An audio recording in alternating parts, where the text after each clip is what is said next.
Hi everybody, it's Az here from HeelvsBabyface, and Happy New Year to every single one of you out there. And I'm going to usher in 2018 with a very self-indulgent video. Forgive. Well, I mean, even if you don't forgive, it's too late now, because here it is. Now, a few weeks ago, I did a video on some of the changes to Orgrimmar and Stormwind, which are coming in patch 7.3.5. And the changes were to complement the addition of the allied races in the next expansion.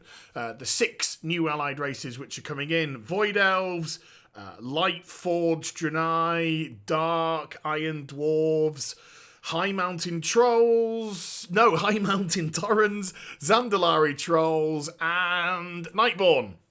Woo! There we go. I got them all. And you can even see, by the way, in the PTR for 7.3.5, some of the allied races already in Orgrimmar. But in that video, I briefly showed you some of the updates to the faction leaders. Yes, of various factions, trolls, orcs, Gallywicks being back in it and stuff like that. And I really never had time to focus on them properly because the places are very busy, and so we only got a wee little look. So this video, I'm actually going to show off my favourite faction leader changes. Not necessarily all of them, but the favourite ones which I've really kind of like got a little bit tingly about. But before we get into it, I'm a stickler for foreplay. Ladies. And this is High Overlord Saurfang on the live servers, now heading up the orcs, because all the other orc leaders are either hippies or been killed by hippies. And just pay particular attention to his axe, pay particular attention to the armour he's wearing, and also posture. Because if we go to 7.3.5, oh my god, just look at this. I mean, this is beautiful. I am just absolutely overwhelmed by how awesome Saurfang is looking in 7.3.5. And I'm Alliance. And I'm getting boners about this. His armour is unbelievable. Still holds some of that look from his previous armour. His mouth grill now dangles almost like a necklace. And his posture, well, we're going to have no more hunched orcs in 7.3.5 because they're going to straighten up their backs just like Thrall. And there we go. Look at that. Upright orcs. And I also mentioned to pay particular attention to the weapon because that is the upgrade. Oh, jeez Louise. I mean, crisis in pants and everything. But hell's bells, what an absolutely ludicrously good change to a character coming in the next patch. Now, you might have caught a little sneak of Baine Bloodhoof in that last shot, so let's deal with Baine next. And this is the live server version of Baine that we see today. Looks kind of like a regular Tauren, really. Yeah, he's got a bit of tribal stuff going on and his couple of totems. But when you compare that to this, oh, Jesus! I mean, what? These changes are just unreal to me. Look at those knee pieces, those knee pads, those eagle heads on they are, and the bracers with the big horns on the side. It's just like holy muck. Well, I'll keep the language nice and clean. And then the antlers just really coming forward. And that headdress, that Native American headdress, massive and just really kind of showing him off. Oh, and then if we turn you around, sir, let's get a look at that rear hide of yours. Look at these totems now.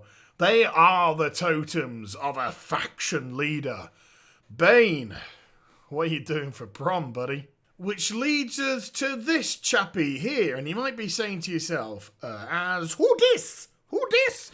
Now, this is actually Nathanos Blightcaller, who is essentially Lady Sylvanas' right-hand man. He is her champion. He is us to her. Does that make any sense to you?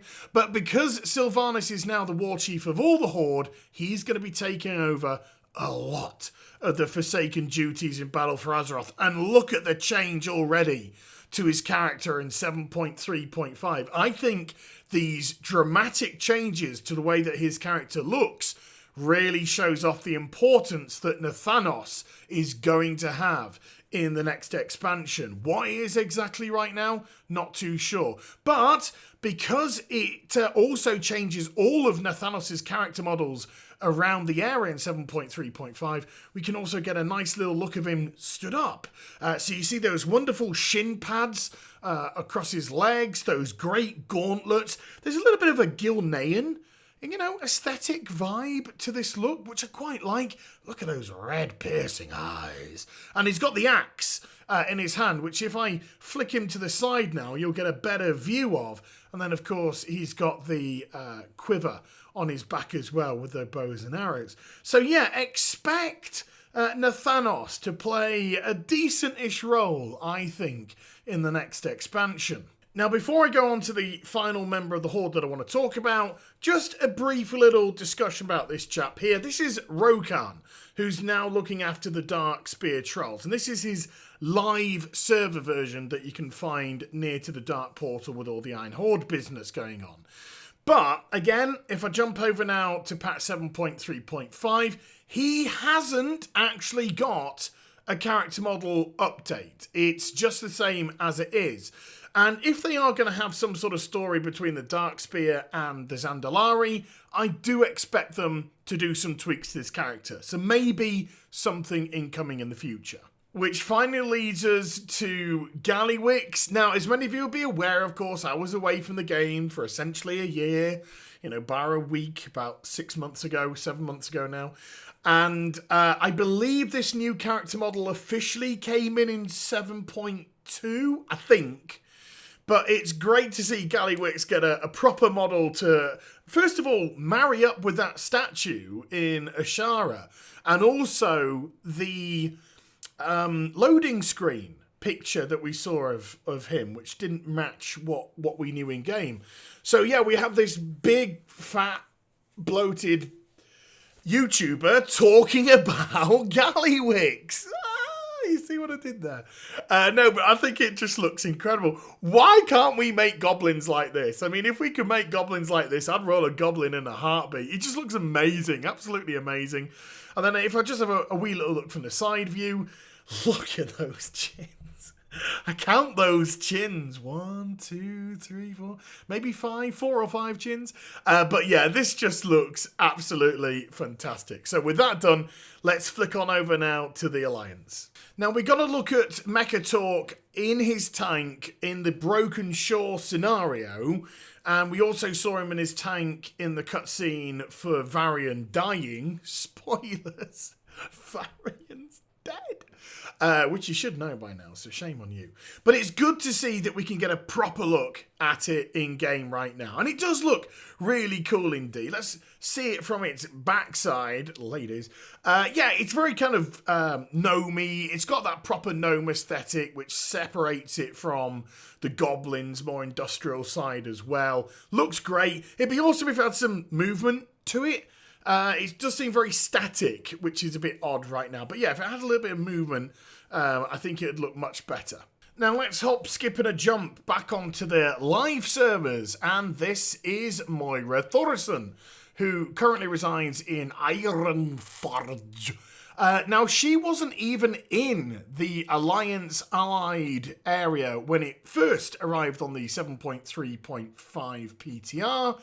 And now she is. I did think it was a glaring admission, so I did expect it to turn up.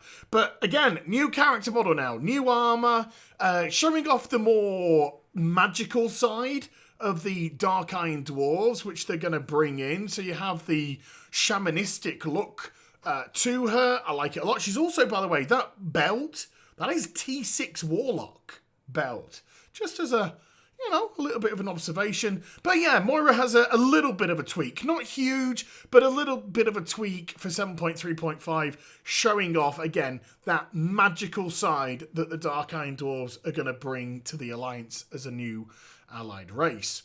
Which finally leaves us with Anduin. And as you probably know if you're Alliance anyway, this is still the same character model that Anduin has in the game at the moment. I'm willing to bet money this is going to change. Seriously. I can't see Anduin holding on to this character model for the new expansion. I think it's going to go. I think we're going to see a brand new Anduin character model. Could be wrong, because this hasn't been in for too long.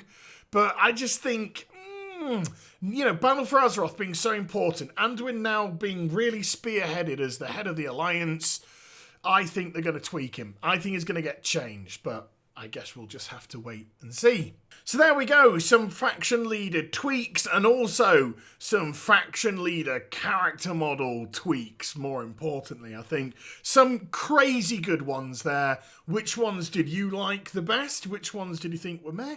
And all that kind of jazz. Feel free to engage us in the comment section down below. Hope you enjoyed the vid. If you did, do get a thumbs up and also subscribe to the channel. Follow me on social media and Twitch for live streaming. Those links in the description down below. And I'll be back with some more stuff very soon. You take care, everybody. Bye for now.